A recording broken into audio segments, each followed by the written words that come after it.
Somebody said, hospitals are sacred places. And I started thinking about that. Every single person who walks through the doorway of the hospital, You're Elsie, right? Elsie, if it's a patient, family member, doesn't matter, something changes in their life. Take care, buddy. They are healed, they die, they're born, repaired, and every employee is a part of that sacred change. When we talk about the mission of Peace Health is to carry on the healing ministry of Jesus Christ, and that we do that by relieving pain and suffering and by treating each person in a loving and caring way, that is really the reason why we come to work, and it's the reason why this organization exists.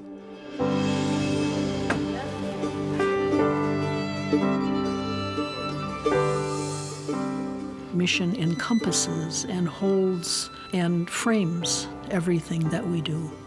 For me, it's not about religion as religion, but it's about the privilege of participating in a ministry that essentially is about healing, it's about compassion. So have you been a patient here very long? Oh, yeah. Oh, okay. Everything great. One of the things that I think Margaret Anna instilled in the early years is that it isn't enough to talk about Christianity while people are starving. And so a belief, certainly, that everyone has a need and a right to basic care and wellness, regardless of religion, class, condition, race. And to the best of our ability, never turning anyone away. We had our son 25 years ago, as a matter of fact, at Sacred Heart Hospital. When you're on the board, as I was for 10 years, you really see the substance of what's here and how care and the caring for one another is really, in a sense, what holds us together as a society. I think for most of us, our entire early orientation to the hospital was through the sisters.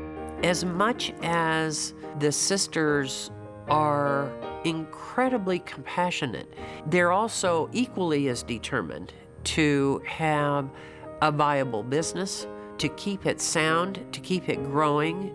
I give Sister Monica a lot of credit for having a vision and feeling so strongly that this was the right direction for healthcare for this entire region. There's a tremendous history and heritage that we are building on, the heritage of the Sisters of St. Joseph of Peace, their courage, their persistence. I'll never forget the first orientation with Sister Monica Heron. And she began describing the charism of the Sisters of St. Joseph of Peace. It felt like I had found a place. The belief in peace and justice were foundational for the work that the sisters did. Not only the sisters, but the pioneering physicians, the pioneering nurses and so forth that started the ministry here. And I feel like I'm carrying on that legacy. Now we're beginning a new chapter in the life of Peace Health with the opening of Sacred Heart Medical Center at Riverbend. It's been quite a journey.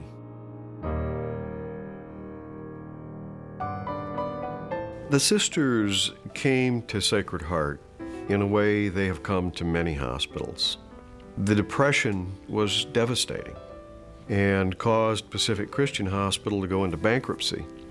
The sisters were asked to come and take it over at a time of great difficulty by several pathologists. And so Sacred Heart was born out of a response to the people in the community. So on July 9th of 1936, these four women in full habit got off the train in Eugene, Oregon. Now you can imagine they have no place to live. The hospital's been closed, so it's dirty. No staffing. I mean, they started from scratch. They took on something that was unbelievable in one sense. Frequently, they had to get the maintenance people to carry patients up to the floors because the elevator wasn't working. People were very suspicious about what these new nuns were up to. There were great nurses too. Pearl Wolfe had worked in the old hospital, and she reported back after 6 months that none of the nefarious things were happening. Sister Theodore Marie was masterful She created community advisory boards. She reached out across religious communities in Eugene, brought in people of different faiths to advise. Here again, I think the relationship that they created was testament to how they did things. And that was forming partnerships with communities and, more importantly, by the 30s, with physicians. A couple of the doctors, they said, well, sister, we can't do it the old way. You know, we've got to have new equipment. And she said, sir, I will take care of getting the equipment. You find the very best doctors you can possibly attract to this community, the very best, and it'll work out fine. Well, they did. We had many Mayo-trained physicians. And so the population grew, and the reputation of the hospital grew, and the reputation of the doctors grew, and that has been the tradition.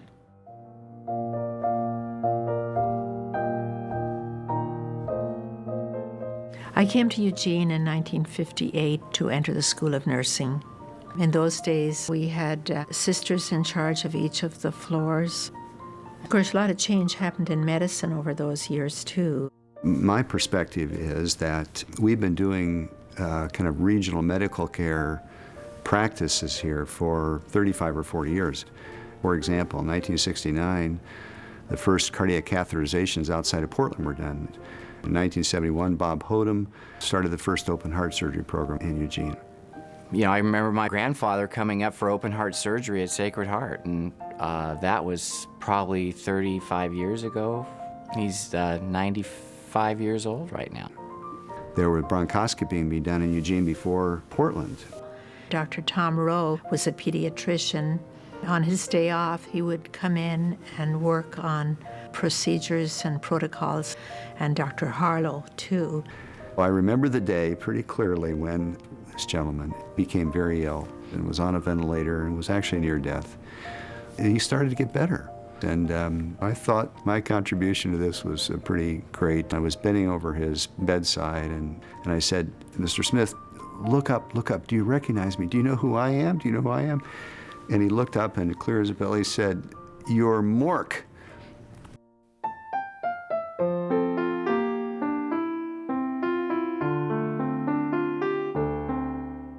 Can't even imagine how many babies I've delivered. I was buying a Valentine's card one year, and this woman at the counter looked at me and she goes, oh, you were my nurse 18 years ago when my son was born, and I've always wanted to give you a hug. Can I give you a hug? Sacred Heart was the only hospital for us, all of our growing up lives, and for my parents were a big part of their lives.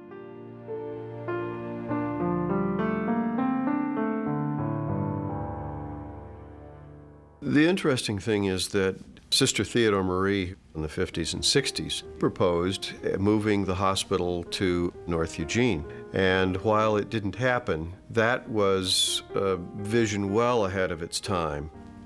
The irony in Eugene is that most of us really didn't appreciate what we had. A very large, sophisticated institution in a relatively small town. In one of the first interviews I did with the local newspaper, when we were talking about growth and development, they said, why are you undertaking this now? You know it's going to be fraught with controversy. My reaction was a very simple one. I said, we need to have one large community debate about where this hospital is going to be for the next 100 years. Sometimes it can be extremely difficult to bring everyone along with you and to partner and really form a solid healthcare community. And it was a pretty tough battle. There's no question that we had outgrown this hospital in terms of its size, its technology, its efficiency. And medicine had evolved to a point where we needed a new type of healing environment. But this hospital has been central to Eugene for 70 years. People have been born here. People have died here. And I think the idea of moving it to another place was difficult for everyone. Actually, changing our address, if you please, from Eugene to Springfield was probably the hardest decision we have ever made. And to really broaden our thinking into regional thinking instead of just city thinking. And I guess you could think of it as a whole new way of carrying out the mission of the sisters and of Peace Health. It was really a conversation about changing our entire healthcare culture. How is it that patients really heal? And how can we do a better job of that? And it really does get you to think about the world in a different way.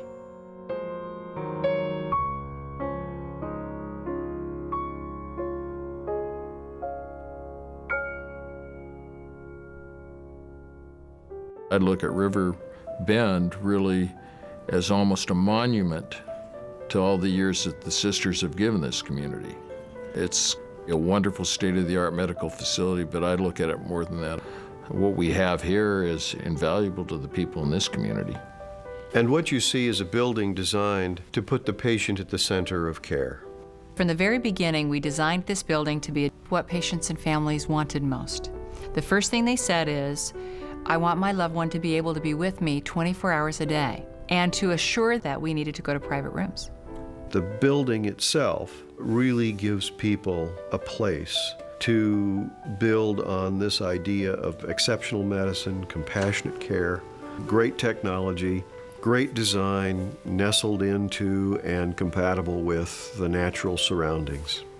It really will create a beautiful environment, both for our patients and our families, that is really healing to your soul, and that makes a difference in how fast you heal. I'll just see if this is going to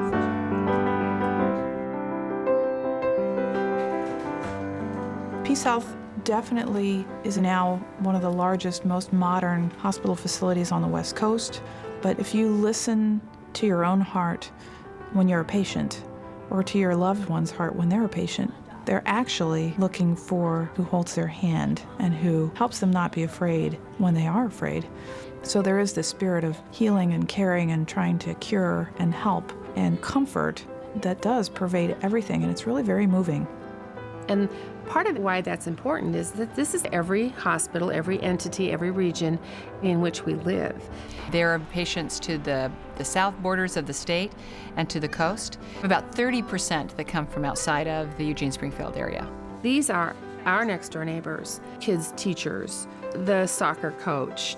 We're just as likely to see the grocery clerk when she's either having her baby or her son's appendix has to come out, or her father has just been diagnosed with lung cancer.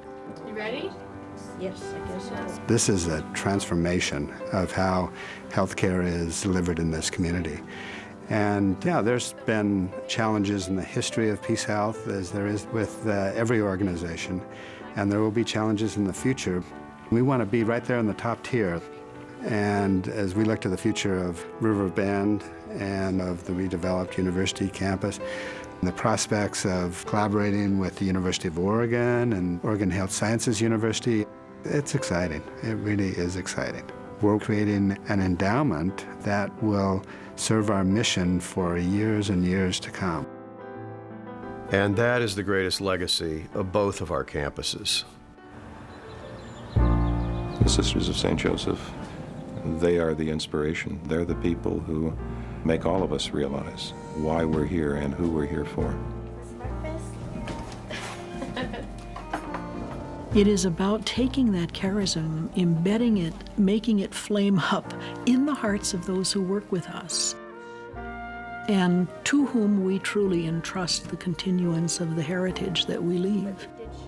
I want to look in the eyes of those folks and say, you have an awesome trust of living out the mission, a real commitment to the vulnerable, touching mind, body, spirit, with a heart and a focus on every patient and every family who comes to us.